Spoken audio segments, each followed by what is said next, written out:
Hi Don and Rich, I'm Jason with Maine Inspection. We're pulling up to your property here, about to get started with the inspection. See Oliver down there, he works with me. He's getting ready to set up a ladder so we can take a look at that bathroom roof vent there, the plumbing vent stack. I'm up at the top of the hill. It's not plowed out, so I'm probably gonna have to go move my vehicle so this person can get by, but I'll put together some videos for you what we find today so that you can get a better idea. Okay guys, I'm up here on the roof taking a look at this bathroom vent. I know there have been disclosed some prior issues with the flashing around this vent and some staining possibly on the ceiling inside. I know that Rich, you had mentioned in an email. I haven't been in yet to take a look at that to see what's going on with the staining, but just getting a look at the flashing from the exterior. What we have here, the style of boot that they use is it's a through the roof type of boot where you actually cut a hole in the roof from the inside and push the boot out through. It's called Cozy Collar with a K, K-O-Z-Y, K-O-L-L-A-R. You can look on the internet and see information about it, but basically they cut a hole in the inside, put the boot up through, and then it pulls back down onto the roof, and there's clamps on the interior that you cinch that grabs the sheathing on the inside and pulls this rubber boot tight to the roofing on the outside and basically creates a rubber seal. They work much better on a steep pitched roof like this one. Flatter roofs, you can tend to get some water and ice pooling up on this back side, which sometimes can seep in. I don't see anything wrong with the installation of this one, but I will definitely get a look inside to see if anything is going on in there, if anything's current, any sort of current moisture. But from the outside, I'm pretty happy with the install. It looks like it was done to specs, and I don't see any reason that it would be leaking. It's nice and tight to the pipe itself. It's nice and tight to the shingles all the way around. So I'm pretty happy with that. Alright guys, just taking a look around at the roof in different areas, checking out some of these flashing locations around the electrical mast, making sure that flashing looks good, and it does. It's flashed correctly, no tears in the rubber boot. It's nice and tight to the pipe, so no signs of leaking there.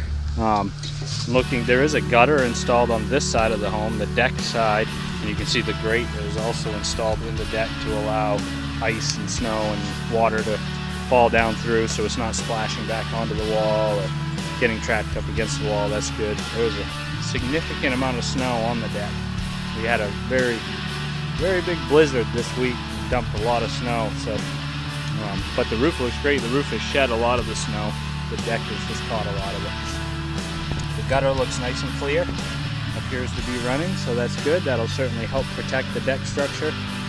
You might consider a gutter on the other side of the home just to keep the water away from the exterior wall and the foundation over there, but we'll take a look inside of the foundation to see if that's an issue or if you probably be okay without a gutter, because these can get full of snow and ice.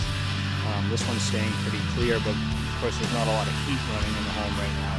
When you begin running heat inside, if you're here in the winter, the heat will escape up through the roof and melt some of this snow, and it will build up ice along these gutters. So, but this gutter looks great. Hey guys, I'm Oliver with Maine Inspection. I work with Jason, and I do a lot of the exterior inspection and stuff with him. I'm checking out the deck structure for you here today. I look for a lot of different little things that we find on most places that are missing, although here they're looking really good. You can see a ton of metal brackets, which are called joist hangers. Each of the joists is attached with those. That helps hold the deck structure in place. And that ledger board up there you can see is actually bolted to the wall. We don't typically see that. There's some drainage built into the deck for anything that can drip off the roof, which is great. These support structures here, these 4x4s are great. They're doubled up. One's supporting and one's going through to the handrail. The only thing we could pick on, I guess, would be this one pad here. We're on a hillside, so the water and drainage is going to come down here, and it's kind of eroding underneath that one. So it looks like that one will be corrected a little bit. All the other ones are really good. Some of them have styrofoam under them, which will help against frost. So if you correct this one, I would encourage you to go with some styrofoam under there. Although everything else looks really good, this is textbook, is what we want to see when we get down here, so I'm happy about that. All right, so on the stairs here, we're going to take a look at these. A couple of areas I'll recommend handrails. This stair here actually is tough to see in the snow. But there's another step down under the ground there, at least one more, which adds up to at least 4 rises. Anything with 4 rises or more should have a handrail installed for safety. So I recommend putting a handrail on these stairs here. And also the stairs going up to the driveway area. That right-hand side from here doesn't have any sort of guardrail on the side. Anything 30 inches or more off the ground should have a guardrail. And that stair, part of the way up, does qualify as being 30 inches off the ground. So I would recommend a guardrail for safety there, just so nobody slips on the stairs and falls off the edge as too far of a drop. Everything else on the deck, like we said, is textbook structure, exactly how we'd like to see it. All right, guys, I want to show you the ceiling in here in the bathroom you had asked about. Some of the staining up above the shower. I don't believe it is from accumulated steam, although I would recommend a bathroom vent in this bathroom with the shower being in here. That certainly looks like a leak from the plumbing pipe up above the plumbing stack where it penetrates the roof. I'm rather surprised. I haven't ever seen one of those cozy color style roof boots leak before, but definitely appears that is the case here in the past. It's all dry now, but it's also middle of winter and about 6 degrees outside, so there's nothing very wet at all. So this is an area I would say keep an eye on it, see if it leaks some more. There's definitely some discoloration on there, which could be a little bit of mildew or mold built up on the top. That could be cleaned with a bleach product and repainted.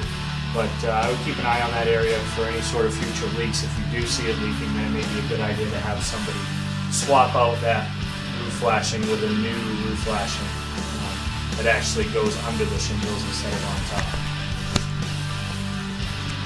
Hey guys, I thought we'd wrap up one more video for you. We got the heater running. That seems to be operating well. Once we got the propane actually making it down here to the house, that seems to be working okay. There's not much going on here. Everything looks really good. It's all been well maintained. We got propane to the stove. That's working. All the appliances in the kitchen are great. So really not much for you. It seems to be in really, really good shape. And everything that we have is all the small stuff, and you'll see that in the report or anything we've talked about already. So keep your eye out for that.